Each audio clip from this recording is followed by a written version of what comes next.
Welcome back to another Mackem in the Middle podcast after another Sunderland festive game in a very busy schedule. It did finish 5-0 to Sunderland last night at home to Morecambe.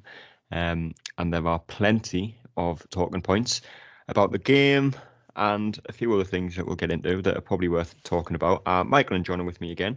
And I suppose, Michael, we said multiple times actually this season that the performances need to improve. We need to start getting results, and we need to start blowing teams away more often than we usually do. And obviously you've got the Cheltenham game, which we did, and of course last night as well. Is that the best performance of this season? For me, it's a tough question now.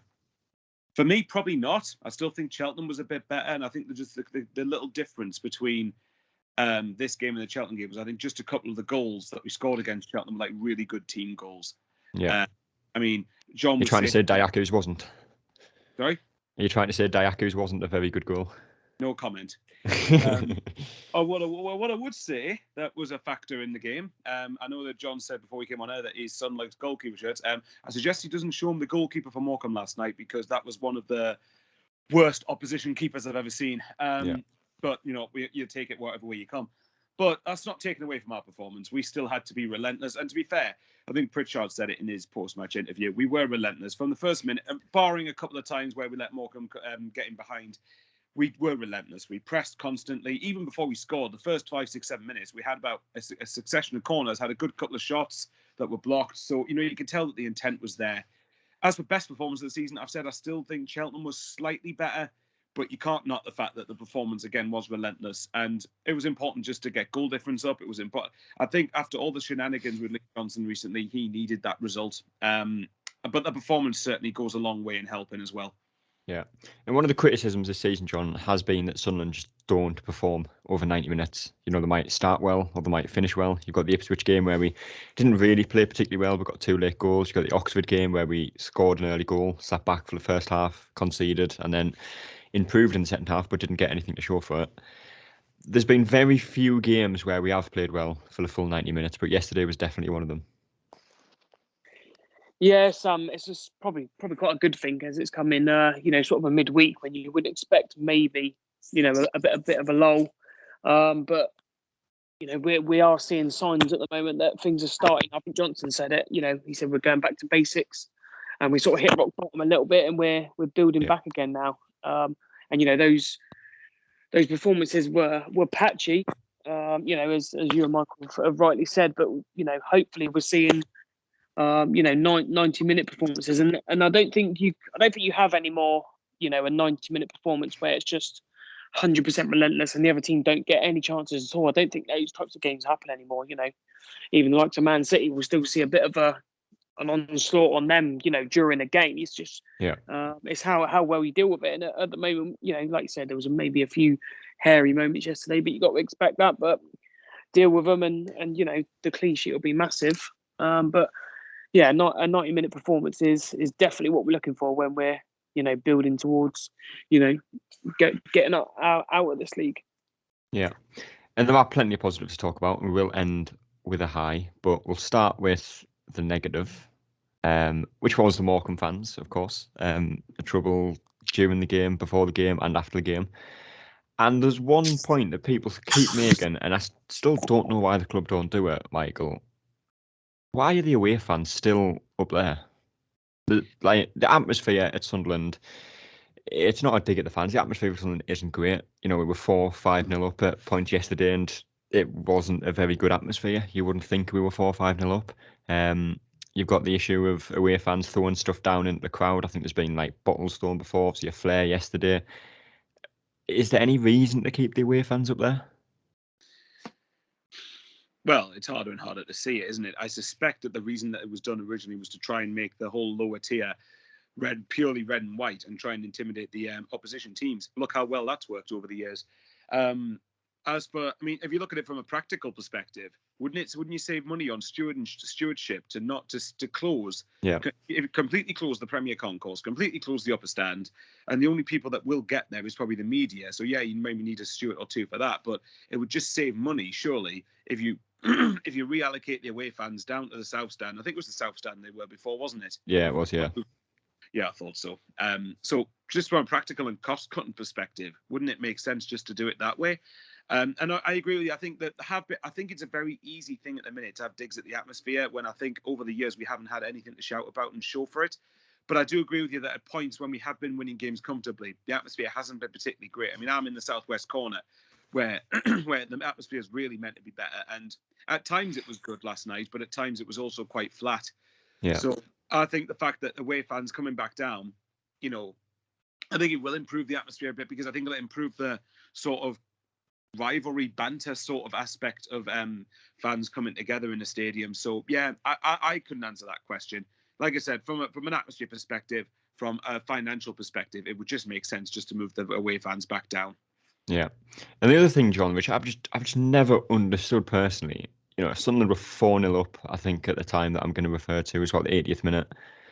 And there must have been 8,000 people left the stadium with 10, 15 minutes to go when, you know, Sunderland are 4-0 up, they've got an extra goal late on in the game. It's just another thing that I've just never really understood why. Yeah, I think you've got to take everyone's circumstances. I'm one of the ones that, you know, if I've paid money to go to the football, I will watch every single minute of it. Yeah. I even sort of stayed till the end. You know, when we lost 4-1 to Newcastle. You know, when Yeah. Shearer scored, and you know it was horrible. But I think it's important to stay to the end. But that's my personal view. Obviously, everyone's got their own. They want to either get a pint before they get home, or they want to get in quicker, and maybe the weather, the travel, and as I think the midweek games do change the dynamics a little bit as well. Obviously, with kids going, on a Saturday, it's not a problem. On a Tuesday or a Wednesday, it's a different case because of obviously school in the morning and those types of things. So it is a weird one. I think it's just an individual thing. But for me, I will literally stay there all the way to the end. It doesn't matter what. But again, that's just my own personal thing. There were definitely some Morecambe fans that had school in the morning, like I can tell you that for sure. But anyway, back to the game. It was an unchanged side, Michael, which I don't think really surprised anyone given the injuries and whatnot that we have. But at the minute, everyone, including players that have had some very heavy criticism this season, Bailey Wright, Lyndon Gooch, and Daku as well, they're all playing very well at the moment, even if they are shoehorned into different positions. Well, the two players you just mentioned there, Gooch and Daku, I thought last night, I think I said it in the Twitter chat that we've got, that I thought last night was easily Daku's best game. Now, granted, that's not saying much because he hasn't really pulled up any trees, but I've always tried to reiterate the point that the lad that's moved from Germany, which, let's be honest, the style of football in Germany, or certainly wherever he's played, is not going to be like what League One's like. It's just not. There won't be anywhere. There won't be. I'm not saying there won't be any physicality at all, but there's not going to be as much physicality. Elbows in your face, crunching tackles, all that sort of stuff. People trying to hack you down every 2 minutes. So I thought last night there was a couple of times he gave the ball away, but in general, I thought he got past his man well. I thought he looked like a threat all night. Half the time, and Gooch as well down the other side. And as you guys know, that Gooch is someone I've really, really criticised over the last few years. But last night, I thought Gooch, to be fair, had their right back on toast. He ripped him to shreds repeatedly. It was Conor McLaughlin's brother, that I believe. Well, then no wonder he's that. But the point is that Gooch got the first 2 assists, didn't he? He did, yeah. Yeah, there you go. So it just says it. I've always said that Gooch is somewhat. I'll try not to talk about Lyndon Gooch as much because I know people will be bored of me tearing him a new one. But I think Gooch is someone that in the team against teams down the lower end of the table, I think has definitely got a part to play. I think I'm just concerned about him in the games against the sides around us, but that's by the by. We haven't got those. We've got a game on Saturday about that.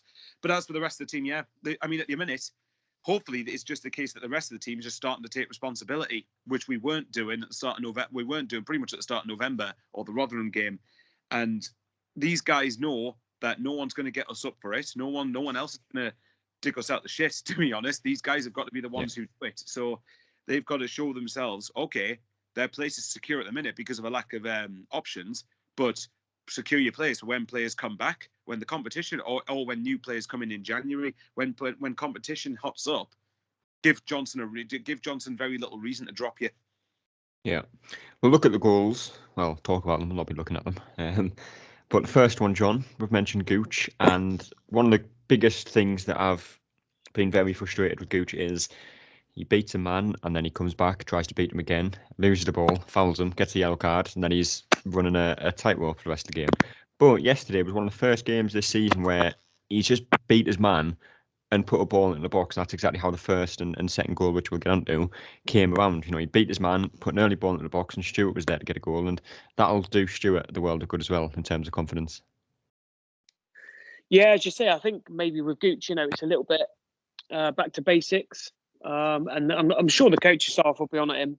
I think sometimes when he goes down the wing, he's maybe a little bit overthought and maybe looks up and doesn't see the options, so thinks he has to turn back. But yesterday it was a bit more instinctive, maybe coming from a little bit deeper on the other side as well. And like you say, he tore the right back an absolute new one, without really, doing a lot, I would say, but had him on toast and get those balls in early. And I'm sure again the strikers would have been told as soon as we get the ball out wide, get in the box. We don't want Stewart or Broadhead out on the wing, sort of holding the ball up to work it. We need him in the middle, and that's that proved to be the case. With those early goals, which sorted us out. And I don't think that's an off the cuff thing. I think it's a thing that we do work on, but we do need to implement it in games as well. And like you say, Ross Stewart, I think Johnson was saying, he maybe has been a bit down lately with not scoring, even though his performances have been, of a good standard. Yeah. It was nice for him to get a goal, and hopefully now you want to see him, follow that up with another, one or two at the weekend, and then, a nice little run would be nice. Yeah. And obviously the first and second goals, Michael, were very similar. Obviously Gooch with the assist for both of them, both on the same side, both full across. But the difference with the goals is the people that we had in the box. The first goal, Stewart was, I think he was 6 yards out maybe and got the goal. He's been, I'd say, criticised. Probably the wrong word, possibly questioned would be a better one to use as to how deep he's been dropping. But I think he was definitely up there a lot more last night. And obviously the second goal again, ball in the box. I think we had 3 or 4 people in there, and Broadhead eventually got on the end of it and scored a very good header. And that's a good sign as well. We're getting more people in the box. We're getting early crosses into the box like we did at the start of the season, and we've scored 5 goals from doing so. Well, exactly. I mean, as you guys said before, when Johnson was alluding to the fact it's back to basics, well, it's back to what we were doing at the start of the season, where if we play our game, which we have got the quality to play our game in this division, then we will get players in the box and score more goals. And as you touched on, if you look at Broadhead, just for instance, his first goal demonstrated that he's able to pick up good pockets of space in and around the box, outside the box, wherever. His movement is actually really, really intelligent. And that's where I don't know what the Morecambe defence was doing, to be fair, but you won't. If Sunderland had conceded that, I would have been livid. But regardless, that's good on Broadhead's perspective. And as for Stewart, I thought the keeper should have saved Stewart's goal, but it's still his goal. You don't take it away from him. I don't particularly want to try and go up to him and tell him he shouldn't have had the goal because he's a really tall individual. But regardless, it's good for confidence, and it's good. And again, for Stewart and Broadhead, whether it's playing up front with a 3, playing up front with a 2, with them 2 as a partnership, there is quality there, goal scoring wise, for this level. And again, like last night, we just played our game. We didn't let Morecambe settle. We didn't let them have any quick counter-attacks or anything like that. We just played our game, and that involves getting people in the box. And that's the good thing, because as you guys have pointed out, in recent weeks we've been too static. We haven't got enough people in the box. We haven't, and I don't know whether that's because confidence-wise from there's that word again. Confidence-wise from the most recent run is that we're more reluctant to try and get forward, but I think you could tell from very early doors last night that Morecambe weren't really going to pose as much of a threat. So, but again, morale should go up from that. And the more players we get in the box, the more goals we score, the more chance we've got of killing teams off. Yeah. Third goal, John. Dan Neil involved in this one. I think that assist takes him to the top of the table for assists in League One, I think, which, considering it is his first season in adult football, it is very impressive. And we've praised him so much this season, but it was excellent work from him again in the box. I think it might have been Daku who played into him. Little Cruyff turn inside the box into Pritchard, who got himself another goal. And I think that's his 3rd goal of the season, if you count in the corner, which I absolutely am. And he's got a handful of assists as well.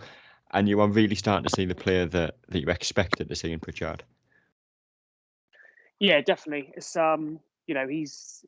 we'd expect him to be, a bit of a level above, coming from sort of Championship, maybe, lower end of Premier League team. So you'd think once he found his feet in League One, then he's going to be one of the best players in the league. And I think that's what we're seeing now. A lot of stuff's going through him. He's neat and tidy on the ball. I think you even saw some passes yesterday where even some of our players didn't even see where the ball was going to be played, and Pritchard sort of played it through, and they weren't even on his wavelength. So we've definitely got a player there. It's a case of obviously keeping him fit, looking after him, and we probably missed him when he had such an unlucky start, with COVID, and he got a virus and didn't have a pre-season, all the things that he's had to deal with, and eventually now we're seeing him all settled, and he's probably one of the first names on the team sheet, and like you say, special mention to Dan Neil as well, for breaking the lines and getting up there, because I think the last couple of games he's been quite deep. I know obviously we were 2-0 up and on top, but that's what you want to see. Even at 0-0, we need to see that, because he's got that in his locker, Dan Neil. Yeah. Fourth goal, Nathan Broadhead involved again, and I think there's definitely the first goal probably where you do question the goalkeeper a little bit. I think it did take a slight deflection, but again, in the box where we haven't really had enough of the ball in the last few weeks, cuts on his left foot and just drills it past the keeper, Michael. We've talked about him a lot, Broadhead, in the last few weeks, but I don't think he's had a bad game when he's played for us. He offers something different. He can shoot on his left, he can shoot on his right, he can score with a header. He's a very, very quick footballer. He's a very good player to have in this league, and he will play, a big part if he can keep getting the goals that he's getting. Agreed. I think, as I said before in the podcast, I think him and Stewart together are really, really effective as a partnership, and you can tell with obviously when we in the past when we've signed players, you can tell some of them are, for want of a better phrase, League One players. They're not, in terms of intelligence, in terms of football and brain and ability, that they're not going to be above League One. You can tell. I can tell personally with Broadhead when I watch him that he came from a Premier League club. And I think that, again, I said, his movement, his off the ball movement, his on the ball movement, his technique on the ball. I think there's just a lot of things. Yes, the keeper could have saved it, but of course he could have done. But regardless, I think Broadhead's just really showing what the quality he has got. And if you look at the fact he has got a good few goals in all competitions, he's got, the one he took at the solo goal at Wigan was very good in the cup. The goal he scored, even though the game was meaningless really, but the goal against Bradford in the Papa John's was good. It was Embleton through ball, or was it a lob ball over the top, and then Broadhead controls it and then volleys it, or finishes it really good. So you can't knock him. And I know obviously you got my hopes up when you put the tweet out about him being out of contract at the end of the season. Yeah. Do apologise for that one. Unfortunately, I don't think it's the case. I think he's got another year on it, but I hope he's going to get into Everton's brutally honest squad. So for me, if there's any chance of making that deal permanent, do it. Yeah. Well, fifth goal and the final goal, John. Probably one of the luckiest goals we'll score this season, and probably one of the poorest goalkeeping errors, I think it's fair to say. It was Daku it was Kimpioka who came on, and we'll talk a little bit about him as well in a minute. But he came on, played at O'Brien, out with Daku, whose shot was deflected, and 5 seconds later bounced over the line with the keeper nowhere to be seen. But in a game like that, when your performance is so high, the chances are luck will go your way. You do buy your own luck, and I think that's probably the best way to describe that goal. Yeah, definitely. But the move and the build-up was really good to start with. Obviously, Bioka as well, involved in that, which is good to see, because it looks like he's going to be involved. And Daku's still taking a chance. I think it's on target, so it probably goes down as his goal. And when I've watched it back a few times, I don't know what the keeper's doing. He just seems to think, his attitude's almost, fuck it. Yeah. And it just sort of bounces in, where you'd expect the goalkeeper to at least get back and sort of flap at the crossbar. But even I don't know who it was, but even our player followed it in after it deflected, and their keeper just seemed to stand there, convinced it was going over the bar. Yeah, I think you've got to look at that. I think they're all sort of, their heads are gone anyway. I don't think the keeper's covered himself in glory in all 5 goals. Bless him. But that's why he's in goal for Morecambe, and not elsewhere. But you've still got to make your own luck. If on Saturday, if one of our, when Ross Stewart goes through and he hits the crossbar, if it hits, a tiny bit less of the crossbar, it goes in and, we win the game. It's just by margins, isn't it? And, we'll take whatever luck we can get. We do need a little bit of that, but, you've still got to work hard with it. Yeah. The thing is, with that fifth goal in the stands, it reminded me a little, to some extent, a little bit like Luke O'Nine's goal against Ipswich. Now, I know the goals are a bit different, but I meant like we expected the ball when it's left the last person it's contacted with to go over, and then it creeps into the goal, and you're like, oh, it's another goal, get in. Yeah. Because I was expecting it to go way over, and it kind of felt like slow motion the way it was moving. Not quite as slow as O'Nine's, to be fair, but it was still. You can still, I think you get the point. Yeah, I'm pretty sure when I was going top corner anyway. To be fair, I was not directly behind it, but I had a good kind of view of it, and it did look like it was going in anyway. I think it has went down as Daku's goal. It definitely was, because it was on his left foot. It's definitely going in. If it was right foot, he's going to miss it. Yeah, anything on his left is going in. Goal anyway, so I think I would, if it had been taken off him, I think it would have been by now. Yeah. But that win, Michael, means we are now unbeaten in the last 5 league games, which, given the mood on Twitter, you probably wouldn't believe that. And admittedly, some of the results in there haven't been particularly great. The draw against Shrewsbury should have been a win. The draw against Oxford probably deserved a win, but we didn't get the goal that we probably deserved in the second half. A win against Ipswich, and of course the win last night. It is promising that, despite all the injuries, all the suspensions in the last few weeks, after such a terrible run, which in perspective was only, I think it was 2 league games we lost in a row. It sounds worse when you say, if you include the cup games, you lost to Bradford, you lost to Oldham, you lost to Mansfield as well. But it was only 2 league games that we lost in a row during that awful spell that had everyone calling for Johnson to go. And evoked some different reactions allegedly from Johnson. But, these last 5 games, they have showed progress to some extent, especially yesterday, especially the second half against Oxford. And the longer this continues, although you're not going to buy everyone over and think, Johnson is the man to take us up, it definitely puts you in a good position to do it for a lot of them. Well, the result by more time, doesn't it? If you look at all the results, obviously, I think it was 3 league games in a row. It was Charlton, Rotherham, and Sheffield Wednesday. But either way, at the end of the day, was it 3 in a row though, or was Crewe after Charlton? No, Crewe was before Charlton. Was it? So it was Charlton at home. We lost 1-0. Then obviously the drubbings at Rotherham and Sheffield Wednesday. But look, Johnson does deserve to be criticised. He has been criticised for some of the performances we've had this season. I criticised him at Rotherham for trying to out-football them when I think our approach needed to be a bit different. Yeah. And then Sheffield Wednesday, look, I didn't think Rotherham were that good, and I certainly didn't think Sheffield Wednesday were that good. I criticised how easy we were to play against and score past. But since then, to be fair, I try to take the cups out of it, because if you look at all the cups itself, right, are we going to win the FA Cup? No. Yes, it doesn't excuse the performance against Mansfield. I wasn't there. I didn't watch it, but apparently the performance was shocking. Obviously, same with Oldham. Apparently performance wasn't good, but the Papa Johns, we were probably going to use that competition as a springboard for our youth players or reserve players to try and stay in play. And for me, the Oldham game, I put that on them, less than so on Johnson. He gave them a chance, they didn't take it. Yeah. But obviously, we lost on penalties, but come on, it was a meaningless game where we'd already qualified as group winners, even though in the end it didn't amount to anything because we got knocked out in the next round.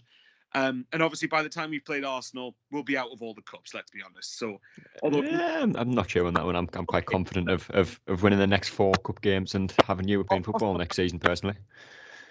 Fan TV would be hilarious if we would definitely be a good one. SFC Fan TV versus Arsenal Fan TV. But the point is that, the league games themselves, it was 3 league losses in a row. Let's be honest, for me, I still maintain we shouldn't ever be losing 3 league games in a row in this division, even if we the so-called better sides, unless each game is full of unique circumstance, whatever it is. But the point is, as you said, it's people was put this way. I saw people after Oxford going, well, it's 2 wins from 7 in the league. Well, okay, now all of a sudden 3 wins. People will always spin it in the most negative way. Yeah. I think a lot of people do need to keep perspective into it. Like, look, don't get me wrong. Like I said, in the recent run, I was livid at the Shrewsbury game, at the Shrewsbury result. I think we touched on it when we did a podcast on that game. That game had no excuse not to be a victory. It should have been. And I said, and as for Saturday against Oxford, I felt that first half wasn't very good, and I thought second half we were easily the better side. We should have easily won the game, but of course we didn't. For me, the draws against Oxford aren't the results that are the problem. Like I've said before, Yeah. the draw away at Shrewsbury, the draw away at Fleetwood, those are the draws that kill you. Those are Yeah. the draws that are the problem. And obviously, we getting hammered doesn't help. But as you said, these guys have gotten a 5-game unbeaten run in the league. But I think as well, what people don't necessarily see on Twitter as much is I think this is the best at this point of the season. I think this is the best season we've had in League One in terms of the points we've picked up and goals scored. I'm pretty sure that is the case. How many games have we played now in the league? Is it 19? 19, I believe. Right, I'm trying to remember how many we had. It's definitely at least the best since our first season. It's definitely in the last two. Whether it's better than the first one, I need to look 20 that up. played, sorry. Sorry? 20 played on 39 points. What, in 18-19? No, right now we've played 20, and we've had 39 points from them 20 games. Yeah. I'm trying to remember how many games we played at this point after 20 games in 18-19. But either way, the point was that I think at this stage in 19-20, I think we were on something like 27, 28 points. And then last season, I think we just barely hit the 30-point mark. So again, look at the perspective. This run has to continue. Johnson and the players can't get complacent. We can't afford to have the run that we... put it this way, if we have another bad run, it's going to be more disastrous than last time because there's no cup games to include in that now. Yeah. Unless, of course, we end up beating Arsenal somehow. We have the 2-leg semi-final. But regardless, it's got to continue. I think John put it in the chat where he said that, and I agree with it, these guys have got to display their level of consistency. We know we're not going to win every game. We have to accept that. We aren't going to win every single game, but we can't afford to have another bad run. Or if you're going to have a bad run, make sure you're automatically promoted first. Then you can have a bad run. So we've got to just keep going. Keep going. Saturday, obviously, it's a different challenge. We'll touch on that, I'm sure. But that's a game where, for me, we need to win. And then just keep going from there. Keep setting point targets. Each and every month, each and every few games, try and hit them, stay on the ground, and hopefully stay consistent enough to go up automatically. Yeah. Well, as good as it is to beat Morecambe and Cheltenham and teams like that 5-0 at home, John, granted, very poor teams, but you can play who's in front of you, and they are often the games that, promotion teams can slip up on. We've come through them fairly well so far, but we've got Plymouth on Saturday, who started very well. I think they're in 6th at the moment after a somewhat poor run, and obviously they've lost their manager to Preston. Sheffield Wednesday, Wycombe, Portsmouth, all coming up in the next few weeks. That is probably the most important run of the season. This 5-game unbeaten run is, it's still promising, still a good sign, and is showing progression, but it's them games that you need to win. Yeah, it is. This is probably now the time that, we can actually go out and showcase ourselves and get some, taking points off them whilst obviously gaining for ourselves. I think maybe in recent years we've struggled with, we've maybe been up for those games and we've done okay against the bigger teams. But then it's been, how many teams have, even Plymouth, for case in point, come up here, one shot, one goal, and we've sort of battered them for 90 minutes and not won the game. So, that could easily have been the case, yesterday. It's nice to see us not drop down to sort of a Morecambe level, and play a turgid game of football and, get really desperate. It's nice for us to get them up here, put them to the sword, see you later, and, confidence will be absolutely booming from the boys for Saturday. And that's what you want. I think it's a lot of it is confidence because we know these boys are good enough. And confidence in going forward like last night, and I think those types of performances will serve us well in these games coming up. If we can keep, because I wouldn't have said even though we got a clean sheet, I wouldn't say we're the strongest in defence, but if we can keep the ball in Plymouth's half, and what I watched Portsmouth and Sheffield Wednesday game last night, and even though I know we've lost or we got sort of pumped off of both of them, I wouldn't have said going toe to toe with them in a football game. I don't think we should be shirking it. It's definitely especially at home as well, where our record's so good. Yeah. I think that's the sort of... John, we've got both of them to play still at the Stadium of Light, so I'd be pretty disappointed not to beat them. Yeah, exactly. And I'll probably take the Portsmouth one as a just sort of a freakish one.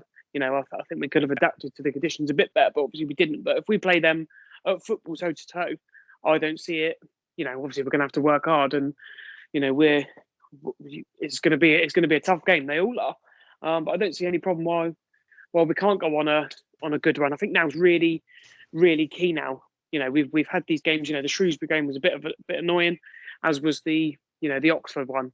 But that yesterday, puts to bed a little bit like, can we do it?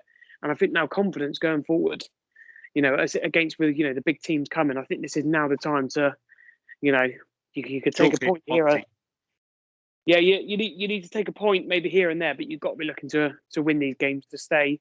And if you do that at the moment, it's not necessarily going to be a case of staying in touch with the top. We're going to start getting, we're going to break into the top two, and we'll probably even, could possibly go top. If the results, that we are getting now, start to go our way.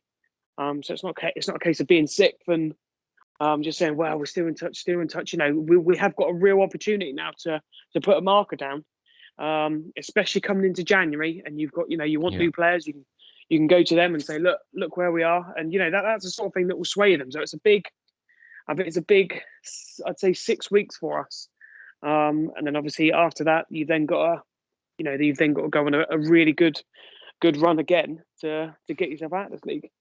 Just to reiterate as well that I think after this month, because say we lose to Arsenal, we're out of all the cup competitions now. We've only got one game left, I think, to rearrange, and I think that's Lincoln at home.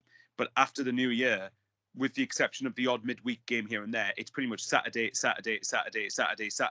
it'll give players the chance to recuperate and really rest and recharge, where we're not going to be playing a game, because the last few weeks we played a game practically in all competitions. We played a game practically every 3 or 4 days. So that in itself could be massive. But as John, I think we need to just get to January, stay in the hunt for me, stay in touch and distance of everybody else. Try and get into the top 2. But if you can get into January, and like John said, you can persuade people of really good quality to come down here and hopefully help us over the line. Yeah. Well, as I said before, we've had 39 points from the first. Well, I say first as if we're not halfway through the season, but 39 points from 20 games, which I think usually it's around 2 points per game you need to average to get promoted from this league. So we are just below that at the moment, but obviously still 26 league games to play. But player ratings, we'll get into them now. And Michael Hoffman had nothing to do in the entire game, so I think it's fair to say we'll give him a 6.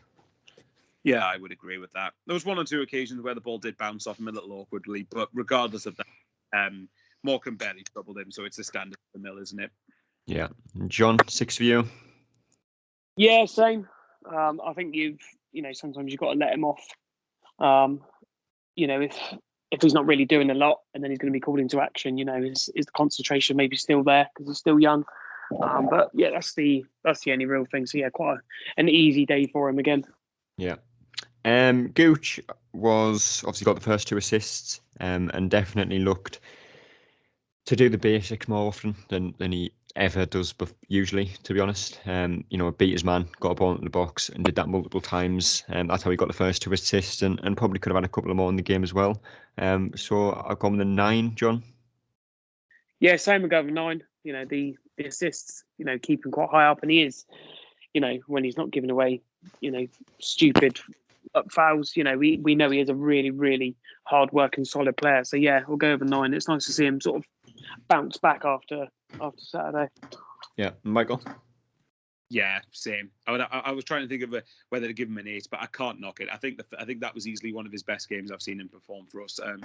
Yes, you take into account the opposition, but again, he had their fullback on toast. He got 2 good assists. You can't complain. If he performed more like that, then I'll happily shut my mouth about him. Yeah. Bailey Wright again in a slightly unfamiliar position, but defended well and didn't actually look bad when he went forward either. And that was quite a few times in the game. So I've got with an 8, Michael. Yeah, I'd probably agree. I think that he looked very steady, very composed, very assured. Again, I know he's played right back before, I think, for Bristol City in the past, but he's definitely coming into his own now. He's starting to show why I personally rate him. So you can't complain with him. He didn't have that much to defend most of the game, but you can only beat what's in front of you. So yeah, I agree with you. Yeah. Tom Flanagan, I went with a 7. I think you you haven't even done John, have I? Sorry, John. Didn't forget you there. Bailey White. No, that's right. Yeah, I'll probably go for an 8. He's, even though he's probably played there before, he's he's looked okay there and can definitely fill in. So yeah, well, I probably would have said a 7, but because he's out of position and he's done all right and done okay going forward, yeah, I'll probably have it up to an 8. Tom Flanagan, like I said, I went with a 7. Defended well, but he kind of resorted back to his usual self when he was on the ball. Decision making on it was quite poor for large parts of the game, but didn't really come to anything. So I'll go with a 7, John. Yeah, same 7. You like to think sometimes maybe he thinks it's a little bit too easy and he can bring the ball out as he sees Doyle doing. We know Doyle's a little bit better, right? So maybe just watch what he's doing, 'cause against the better teams. Those are sort of things that you will get punished for. Yeah. And Michael? 7, likewise. I think that if you're going to have him make those little mistakes, I think he'd rather do it in a game where he can get away with it. Hopefully, he'll use that as a learning lesson for Saturday. Yeah. Callum Doyle, again, I went with a 7, Michael. Just kept things simple, defended well, didn't try anything overly ambitious, got forward a few times quite well. So yeah, 7. Again, the same. I think the thing is, I'm struggling to think of things to say about Flanagan and Doyle, but that's because they're rarely troubled, and I want to be like that. I don't want to be pointing them out. But yeah, he kept it simple, played it out from the back when he needed to, and just kicked it long when he had to as well. Yeah, and John? Yeah, same. Yeah, 7. Like you say, they probably used it, him and Flanagan, as a sort of a week off. You know what I mean? Just do the basics, don't exert yourself, and because we know we've got a big game coming the weekend. So yeah, 7 for me. Yeah. Leon Daku again started at wing back, got himself a goal, which was very, very well taken. And similar to Gooch, just did the basics well. Beat his man, got a ball into the box on quite a few occasions, and just had a generally probably the best game he's had for us, like Michael said earlier. So I'd probably say an 8 for Daku, John. Yeah, same with 8. It's we're slowly seeing signs. Obviously, we know there's a few limitations at the moment, but hopefully working those out, and he's going to be on the training ground every day, learning a new position. Because obviously, as a winger, he's used to just going forward. So it's nice to see him, sort of learning to come back as well. Sort of do it both ways. And again, he's scored. I know it's a deflection, but we need everyone to chip in. So yeah, it's nice to see him bringing goals to the table. Yeah. Michael?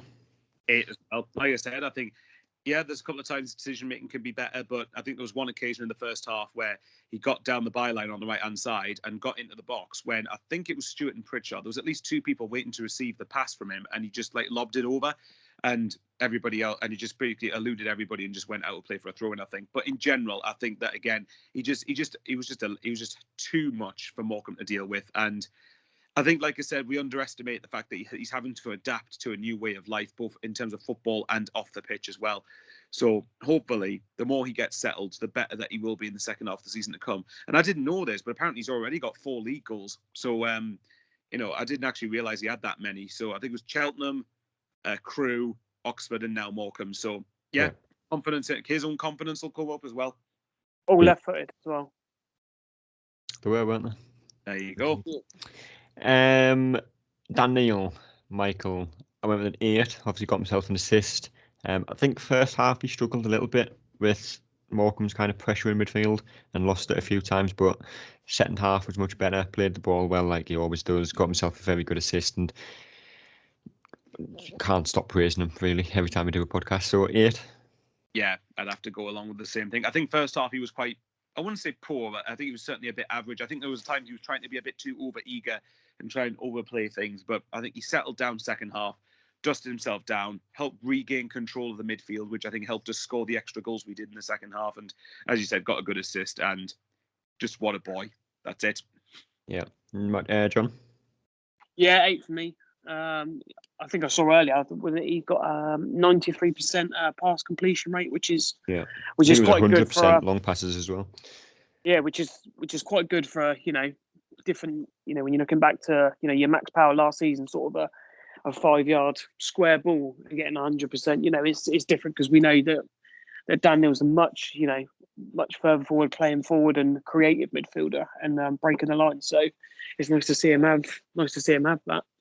As you say, as you guys said as well, by the way, that Dan Neil didn't go out on loan anyway. This is his first season of senior football, and he's shown the quality. Incredible. Carl Winchester, saw him in the Metro Centre a couple of days ago.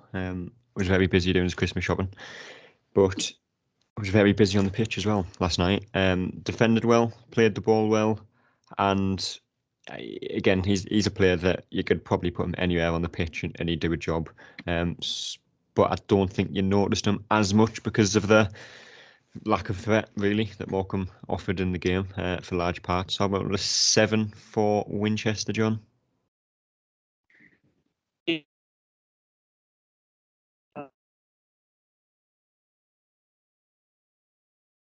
You are cutting out a bit there. You've got a big game coming up on the weekend. So yeah, 7 for me. Yeah. Michael?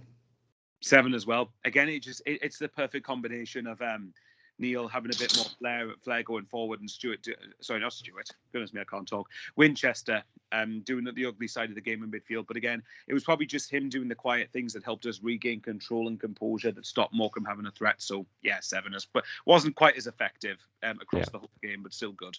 Yeah, we'll rattle through these last three fairly quickly. Alex Pritchard went with a 9, got himself another goal. Just again, very good all game. Got himself another 90 minutes in the bag, which will do him the world of good as well.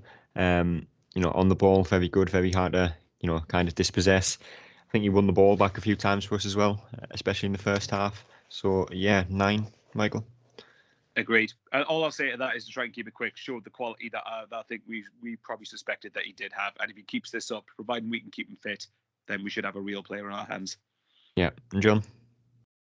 Yeah, 9, same. Nice to see him obviously get on the score sheet as well, even though the goalkeeper's a bit suspect. It was. Nathan Broadhead, again, I went with a 9, John. Got himself 2 goals. A couple of other efforts that he had went just wide of the post and just proved to be a threat all game, really. So 9 for me. Yeah, I'll give him a 9 as well. He's probably gutted to come off because he probably would have got his hat trick. But we'll maybe save that goal for the weekend, hopefully. Hopefully so, Michael. 9 as well. Like I said before, intelligent footballer, and if there's any chance of getting him permanently in January, do it. Yeah. And last but not least, for Stewart, Michael, I went with an 8 for Stewart. It was. Obviously got himself a goal, which, like I say, he'd been on kind of a run without the goal, which definitely has an effect on his confidence, and you could tell that in the last few games a little bit. But got himself a goal yesterday. Worked as hard as ever. So yeah, 8. 8. Just a typical Ross Stewart performance, but obviously good to get himself a goal, and he deserved that, I think, after being unlucky at the weekend. Yeah. And last but not least, John. Yeah, same 8 for me. Like you say, nice to get his goal. Worked hard again, as expected, and nice to see him actually come off and get a break again, ready for Saturday. Yeah. Man of the match, probably a very difficult one to choose, so I'm going to leave it to you two to pick one, Michael. Oh, cheers. Throw us under the bus. I'm debating between Broadhead and Gooch. Broadhead obviously got 2 goals. You know what? Fine. I'm going to be different. I'm going to give it to Lyndon Gooch. Broadhead was really, really good, and I really rate him as a player. But I think Lyndon Gooch, was just so electric down that right flank, and just again tore their right back to shred. Sorry, down their left flank, tearing their right back to shred. So I'm going to give it to Gooch. But if John or either of you give it to Broadhead or whoever else, I couldn't complain. Yeah, and John. No, Michael's probably convinced me. I was going to go Broadhead, but I think take into context as well. I think Gooch will know that. He probably sort of fucked it at the weekend. So it's nice to see him. I wouldn't have said he had to really come back, but it's nice to see him, turn it around and put in a really good performance and actually be maybe the difference that helped us on our way. So yeah, I'll give it to Gooch. Yeah. But by the first time I've ever convinced somebody to change their opinion, it's ridiculous. Especially on Gooch. Fickle as anything. Fickle. When we were talking earlier about this, is about Sunderland being on, is it 39 points after 20 games? Yeah. Yeah, well, in the first season in League One, we were on 43 points after 20 games. Was it? But either way, this is still considerably better than the previous 2 seasons. So hopefully we're on the right track. Yeah, that is Phil Parkinson tax, wasn't it? Yeah, okay, we'll give him the blame for that. But next game, Saturday, Plymouth at home once again. Hopefully not as freezing cold, because when I was trying to write a match report, I could not feel my hands at all. And then just couldn't drive home, really, without the heating on. But Plymouth at home, John, predictions for that one? I'm actually driving up for this one because I'm actually, an exile from miles away down south. So hopefully, the little one. What's your record like when you drive up here? I'm embarrassed to say the last home game I was at was the Wolves, and we won 3-0, which is quite embarrassing to say. But I'd like to think It was an impressive result, though, so could be a good sign. yeah, it was unperformed. Yeah. Yeah, I'd like to go for a 4-0 Sunderland. Because whenever I don't buy the streams, we score 4+ goals. I didn't buy the Lincoln stream. We won 4-0 last season. And I didn't buy this one, and we won 5-0. And Did you buy obviously, the I'm not Cheltenham buying the one? Plymouth one. Yeah, I did actually, but that doesn't count. So. No. Yeah, that doesn't count. So. Normally. But yeah, clean sheet and a high scoring game. Let's not worry what Plymouth are doing with their manager and whatever. And yeah, let's have a good old day in the cold. Yeah, it's 4-0 for John. Michael is going to go with a 2-1 6-0. I think I'm always, I never ever back us to beat Pessimist. anyone comfortably, just because I know that everyone views us as a cup final. Even though I probably should start trusting this team a bit more, but every time I do that, I get disappointed. I would say that for Saturday, I think Plymouth are going to be providing a much sterner test than Morecambe are going to. But at the same time, for me, it is a game where I think we should be winning. It's a game I think that we need to be winning. And if we don't win, I think it's an opportunity missed. Yeah. Well, that is a nice 45-minute one done again. Under the bus for the predictions. What's yours? 4-0. Yeah, Plymouth. Ross Stewart's 4-0 getting all four. 4-0 Plymouth, is it? No. We're not conceding a goal. So I'll go with a Ross Stewart hat-trick and a Nathan Broadhead brace and a 4-0 win. I thought you good lad. were something like that. But that is the time for today to talk about another win. Hopefully we get to do the same on Sunday, because it is a lot more enjoyable talking about something like that than a 5-1 defeat or a 3-0 defeat, or even a 4-0 defeat. So hopefully none of them. But once again, appreciate you both on. Thanks for having me. Likewise. We'll be back on Sunday to talk about another Sunderland AFC League One fixture. But until then, we will see you later. That's all, folks.